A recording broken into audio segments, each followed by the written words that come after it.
wakale wanamwambia, wewe si unashidanga huko mlimani unapea watu pesa? Kwani hiyo pesa unapeana haina kura? Sisi hata hujaita sisi kwa moja State House utupatie pesa, unapatia Wakikuyu. Mbona anatuambia wamekukataa? Si wewe uende ukae na Wakikuyu wakupatie kura? Anasema bana, hii Wakikuyu wanakula pesa yangu lakini naona kwa roho wamenikataa. Kasoko wako na shida. Mimi Rigiji niko na shida mingi sana. Lakini haki ya Mungu Kasoko wako na shida mingi kuniliko.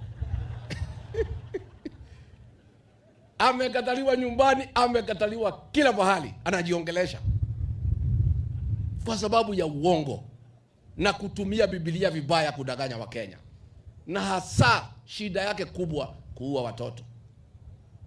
Mimi kuna wazee walikuja kuniona wa college, wakanipembeleza, Samaria, mtoto wetu alikuumiza, alikuaibisha, ameaibisha jamii yenu. Ni kweli ameharibu Kenya, lakini kuwa na huruma, yeye ni Mkristo, umsamehe. Nikasema ni sawa, nitamsamehe, lakini kabla sijamsamehe kuna kitu moja nataka afanye. Wale watoto wa Gen Z aliua, awafufue, akuja na hao kuniona, alafu tukue na mazungumzo, si ndio? Akifufua hiyo watoto tutamsikiza, si ndio? So ukiangalia hapa Kajiado